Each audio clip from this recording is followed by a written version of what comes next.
Those of you who live here in the southern Nevada know that we live in the desert, and this last week has been the hottest ever. I mean, ever. By far, blowing away the records. 120 degrees last Sunday. This is Las Vegas Real Estate Now with local real estate expert Harvey Blankfeld.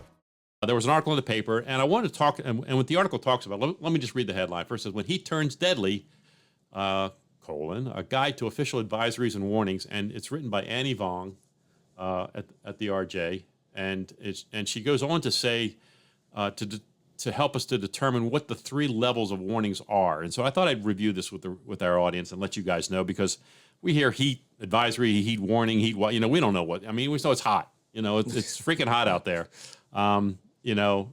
People always people come out here, and I'm a realtor, so they're talking to me and they say, Harvey, it's really hot in Las Vegas. I said, well, yeah, it's hot. It's a dry heat, but it's a hot heat, but it is a dry heat. But yes, when it gets to 120, those of us who live here know you don't want to be outside very long. You just don't. I mean, that's just crazy hot. So Annie goes on to talk about, and again, this is Annie Vong from the Las Vegas Review-Journal, and she goes on to talk about 3 types of warnings are like steps on a ladder, says Nick Novella, a forecaster for NOAA's Climate Prediction Center. And the bottom rung is what's called a heat watch, with the possibility of excessive heat in the event, a heat event in the next 24 to 72 hours. Whether it will occur or exactly when it occurs is not certain. The next rung up is a heat advisory, and that's when conditions are expected to be favorable for a heat event, says Novella. Advisories are issued within 12 hours of dangerous heat conditions, where the heat index values are predicted to be over 100 for 2 days, and overnight air temperatures will not drop below 75 degrees. This is like all summer, guys. Yeah. I mean, we must be on advisory the entire summer. And then the highest rung is a heat warning or excessive heat warning. The heat warnings or excessive heat warning is the most severe, said Novella, and the heat warnings indicate that sometime within the next 12 hours, the heat index values may reach over 105 degrees, and that overnight temperatures will not drop below 75 degrees. Okay, so now they go on to say, this is interesting to me, because we always talk about the peak, the hot, like 3, 4 o'clock in the afternoon is when we get our hottest. But they're talking about the danger of the overnight heat. And Novella pointed out that to Phoenix as an example of an area whose overnight temperatures never got below 95 degrees. And people tend to, concern themselves with daytime temperatures, as I just said, because they're hot. Overnight heat can be dangerous because it prevents any kind of relief from the high temperatures during the day. And that makes sense. I mean, you keep heating stuff up and you don't let it cool down, you're given the potential to get even hotter the next day. Right, I mean, exactly. And that's kind of what we're seeing now, I think, because it's not at night. I think our lows are in the low 90s. Yeah. Right? Yeah. When I got up to walk my dog this morning, it was 5 in the morning. It was 89 degrees. See, that's the thing. And that's probably the coolest point of the day right there, 89 degrees. And we're breaking records like crazy.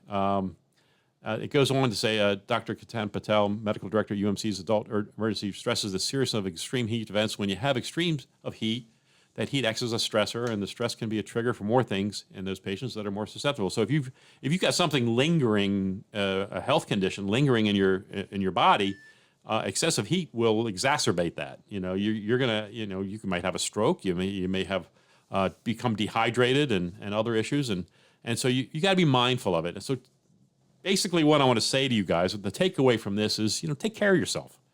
Don't walk the dog at 3:30. Let's not do that. And the dog shouldn't be on the pavement at that time of day. Their paws will get burned. That's for sure. And so if you're going to get out and you want to get your exercise, try to get it very early in the morning. That's the best time to do it. Even early evening's not great because you're still seeing that residual heat, and that's not the best time. So the first thing, so get up early, guys. Come on, got to get up early if you want to get outside. With the 5 a.m. club, right? So I know. So for me, I always said I'll play golf up to 105. After that, it's. Is that? How about you? Where are you? Do you have a number or? I have a sickness, I think, because I would. You would play anyway. I'll be out there, yeah.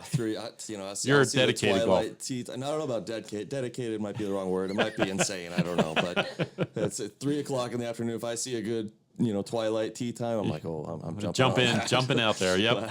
Yeah. Have you played this past week at all? Have you been out there? Not this past week. Yeah, I see. 2 weeks ago I was out. Okay, there you go. Yeah. I mean, that's good. I mean, so look, guys, let's just be cautious and careful out there. I understand we're going to get some relief finally this weekend, and maybe as this show airs over the weekend, we're going to see temperatures in the low 100s for a break. Relief. For a break, Yeah. still qualifies as as one of the highest levels of concern, obviously. And so, yeah, it still qualifies as a heat warning or excessive heat warning. But for us, that's going to be a break. It's going to be a relief.